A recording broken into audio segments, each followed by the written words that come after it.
I'm Galen Winsor, and I thought I'd share a few hands-on practical things that have to do with this nuclear scare scam. Now, you've heard that gamma energy, the kind of energy that comes off a rock like this, is the most penetrating, most damaging of all radiation. And not only that, here is uranium, the parent of radon, and they say if you can detect radon in a home, then it's bad.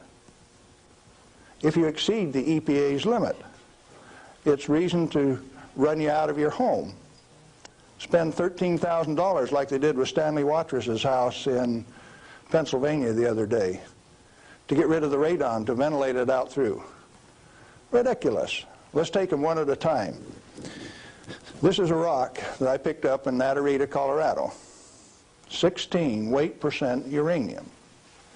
High-grade uranium. Hot. I read a thing the other day that says they had high-grade uranium, and lo and behold, it's too hot to transport, so they had to bury it on site. Oh, wonderful. Let's talk a little bit about radiation. If we can, yeah. Are we picking up? If you put the probe right there, the meter goes off scale, and you can hear it, all right? Hot. Radiation, gamma radiation, is the most penetrating of all radiation. Oh, is it? All it's got between the rock and the probe is my hand. Doesn't count so pretty much, does it? What if I put the rock behind me?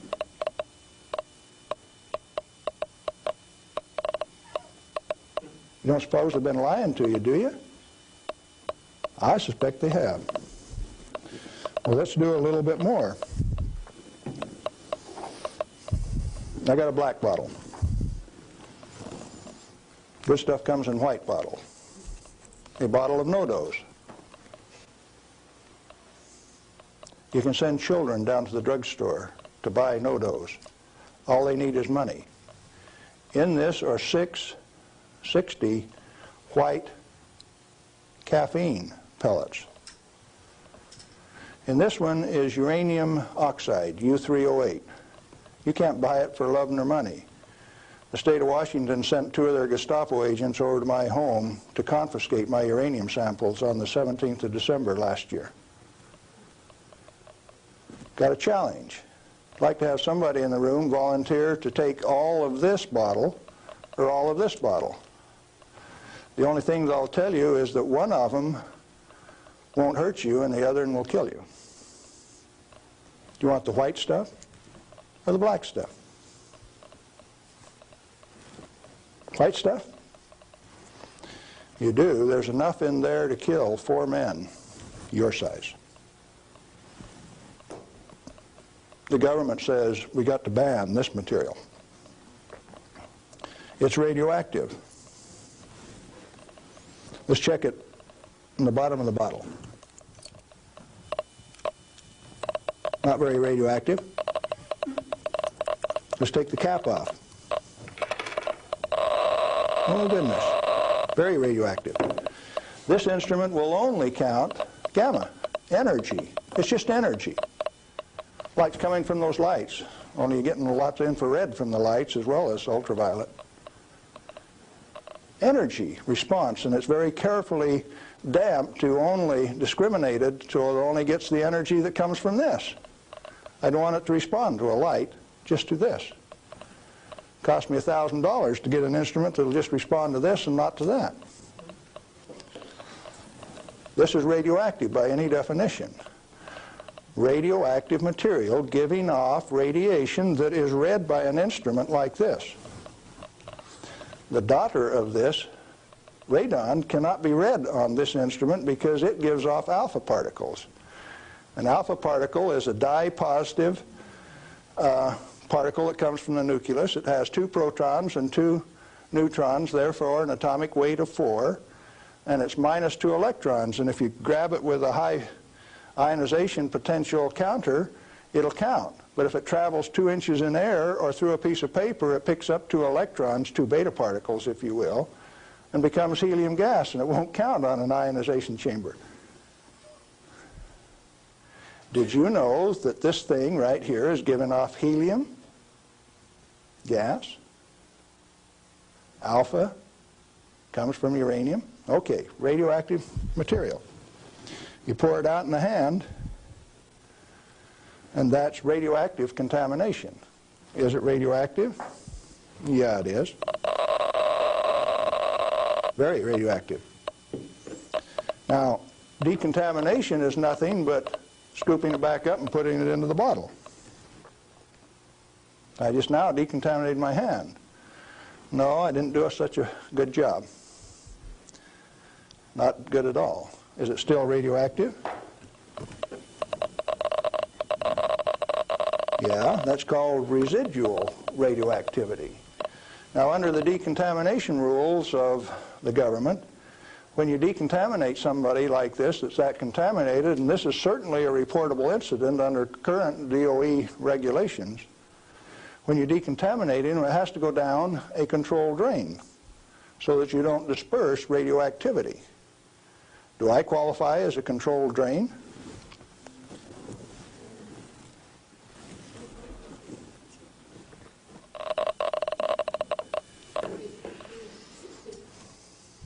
That material that I just ate is not soluble in body fluids. Like it's been this. It was fired originally at 940 degrees C, where it becomes U3O8, known in the industry as HCl insoluble. In other words, it will not dissolve in concentrated hydrochloric acid, hot. Your stomach has 10th normal hydrochloric acid in it, so it won't even dissolve. The stuff is so fine that it has no texture to it. Doesn't even feel rough. So it's tasteless, odorless, has no texture. How's it supposed to hurt me? Because I've been eating this on lecture tour for 2 years, the state of Washington felt it necessary to confiscate my uranium samples so that I would be safe. Dr. Fulton from the Hanford Environmental Health Foundation called up and he says, "Hey, I heard one of your guys OD'd on uranium today, Galen." And we talked for a little while and he says, "Oh, that was you." And I says, "Listen, I can eat all that stuff I want." He says, "It'll ruin your kidneys." "How are your kidneys?" "They're fine." "Well, you should have been chelated within 4 hours. And I mean, you guys are going to follow me around the country and give me chelating agents every 4 hours after I eat it on lecture tour?" He says, "We'll give you any medical assistance that you need, Galen. We don't want anything to happen to you." I said, "Did that include turning out the federal SWAT team 4 days ago to get me?" Where are these guys coming from? Well, here's a piece of metal. Density of 19, 19.0. If you know your chemistry and physics, you know that there are only two metals that have that density: plutonium and uranium. Radioactive, pyrophoric, density of 19. Outside of a laboratory, most of you can't tell me whether this is uranium, plutonium, or a mixture of the two. Now, I said that it's heavy, and it is. Let's see if it's radioactive. Yeah, it is. Pyrophoric, what does that mean? Pyro, fire. Black on the end. The spark that just came off there is pyro, fire, burned. If it's plutonium, I just contaminated this area of Arizona in excess of the EPA's limit for 1 square mile of surface.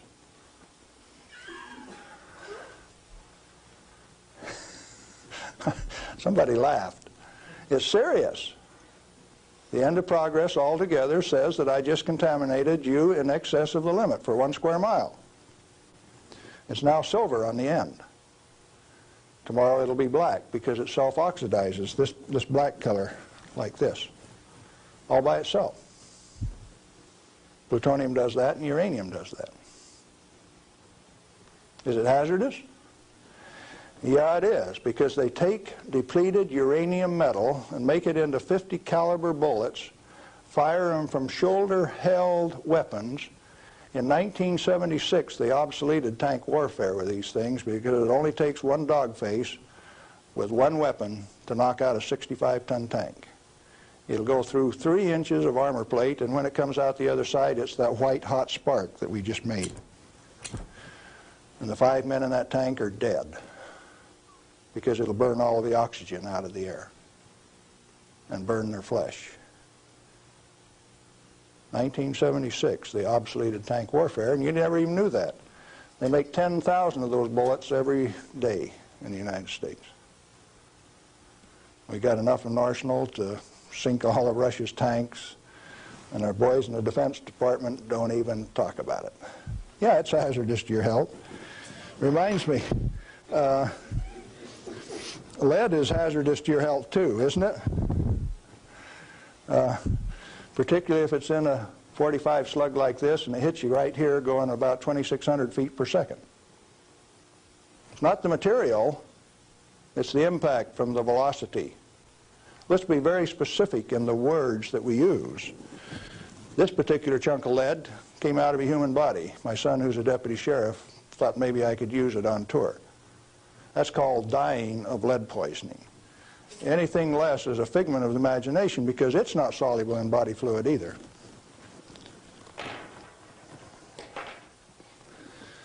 This is a pellet of cobalt-59. If you put it in a reactor into a neutron field, you can convert cobalt-59 to cobalt-60, which gives off a gamma. It becomes the source that doctors use to irradiate patients to 7,000 Roentgen for one patient. The total dose absorbed by radiation workers at 3 Mile Island in the last 6 years is something like 1,500 Roentgen. 5 times more given to a single individual in a doctor's facility. Now, do you know why I say that the federal regulations are absurd? And if you live by those federal regulations, maybe you're being absurd too? Now, a pellet of cobalt-60 this size got shipped by mistake to Mexico, got diluted into 5,000 tons of iron. Some of the reinforcing rod came up to Los Alamos, New Mexico, and they says, hey, that stuff's radioactive. Understand that this single pellet diluted roughly a factor of 1 billion was what they were reading on a detector like this at Los Alamos. And so they pulled back table legs that were in Spokane, Washington, made out of the same batch because it was hot and radioactive and it would burn you. When the pellet itself could be held in your hand like that for a few minutes without it burning you. Now, Christ walked the earth 1 billion minutes ago.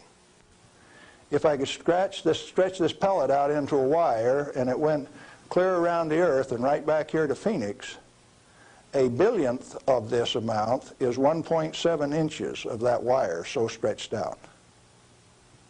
Stagger your mind? It ought to. Now, let's try a little game. The EPA says that 5 picocuries per liter of air is the limit for 222 radon.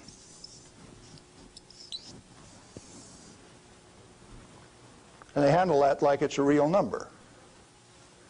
Madame Curie says that 1 gram of radium equals 1 curie equals 2.22 times 10 to the 12th disintegrations per minute, and that's the basic definition of radioactivity. How many disintegrations is this? Should we find out?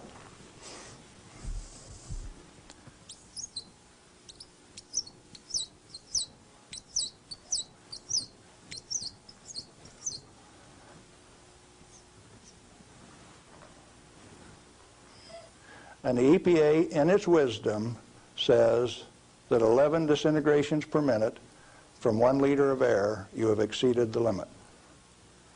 You know what I did the other day? I've been having a little tough with some legal authorities up in my house. So I took one of these bottles of uranium like this, and I dissolved it in an Erlenmeyer flask with nitric acid. And I got a crack in the basement floor, and I squirted that whole bottle into that crack on the basement floor in acid solution so that it'll drive that counter off third scale any place along a 10-foot section of that crack that I put. When they bring the radon measurement in there, can you know what the radon's going to do? It's going to go off scale in their measurement. It won't go that high. If Watrous' house with 17 times this limit in it was caused to spend $13,000 and give it national TV coverage, press coverage, think what Galen Winsor's house is like. I went to the trouble to notify my congressman about it, Mike Lawrence, the manager of the Department of Energy in the Pacific Northwest, my state representative, Ray Isaacson, and a few other astute people, including the banker and the lawyers and the appeal court. What are they going to do with that? I set them up on that last Thursday, and I come down to Phoenix, so I escaped the falderall. What I'm saying to you is that the federal regulations are absurd. The congressman that put them into place ought to be fired. They ought to be sent home. The regulators, what do you do with them? Quit paying them. The taxpayer, the electorate, elects those people to go out and do a job. Why do you continue to pay them when they're teaching you baloney? When they're putting in regulations that don't make any sense? Cut it out. Quit paying them, fire them, send them home. The term I grew up with says can them. Is it easy? Apparently not. You haven't got the job done. The majority of the Congress is irresponsible, amoral, atheistic, irresponsible. Let's see, how many more adjectives can I drum up? But that many. Let me tell you. We as the people sent a bunch of rascals out to the energy store with a signed blank check. And we say, hey fellows, if you run out of money, just go build us a good power plant. If you run out of money, come back and we'll give you another signed blank check and guarantee the payment out of the ratepayer's pocket.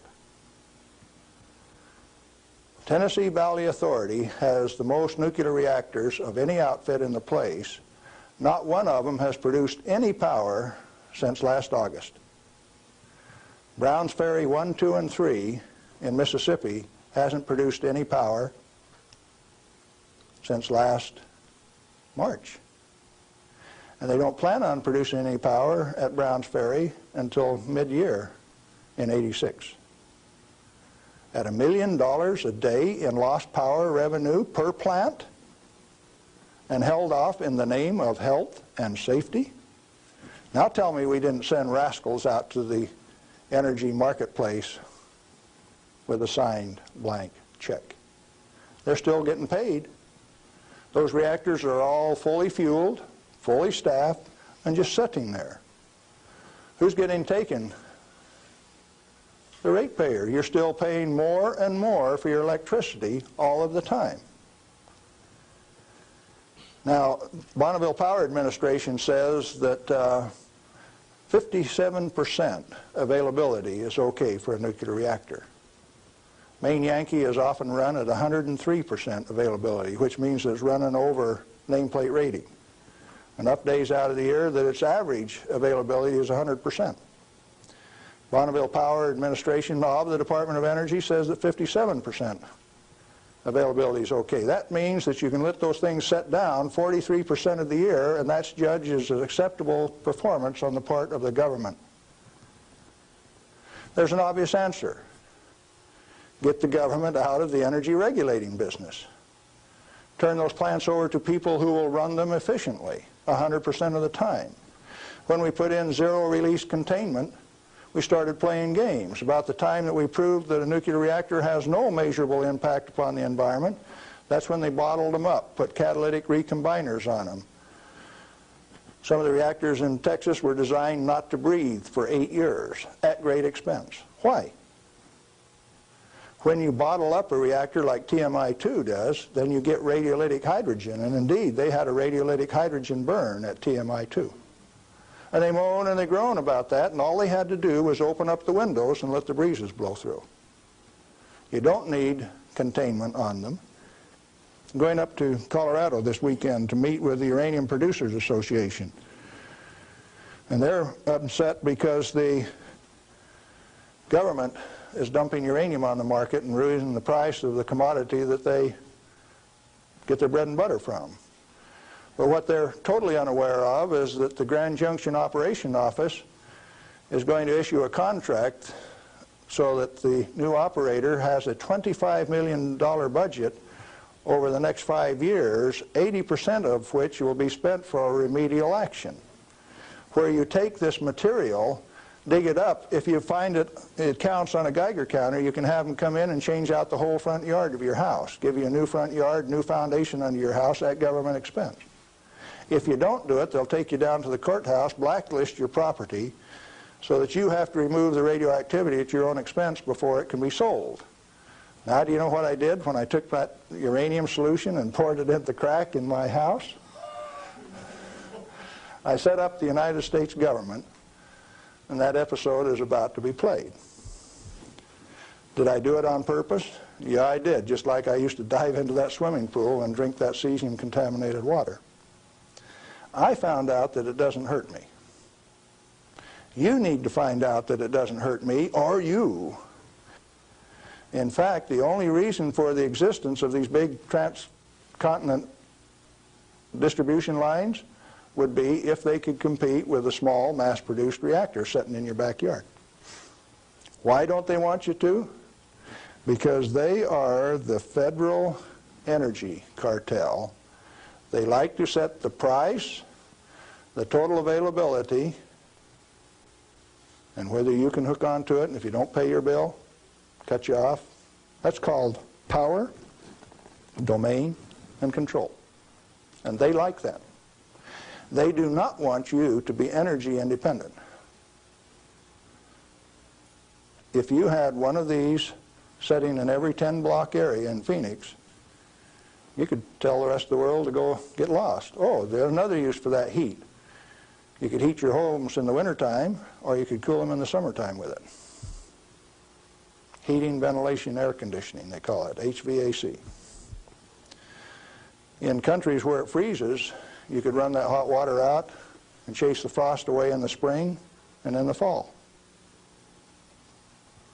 And they found out that plants grow faster in warm water anyway, so you'd irrigate with it all summer. So cooling towers are called wasting towers. They throw over 50% of the heat away. The other morning, coming out of Tri-Cities, WNP2 was putting its 700 megawatt electric up through the clouds, 870 they were running at. And the clouds were laying all over the ground, and there was a little ice cream cone right out there, and I said, there's WNP2. It snows 5 inches every night out of WNP2, and the rest of us don't get any. Where'd the water come from? That's cooling the heat from the condenser cooler. You should have a business right out there, an oil cracking plant, something taking that heat and using it, like they built at Midland, Michigan 10 years ago and they've never used. And so Dow Chemical is suing the utility because they never produced the steam for their chemical plant right alongside it. We got troubles in this country. I'm telling you what the problem is. Doing something about it, responsibility is yours.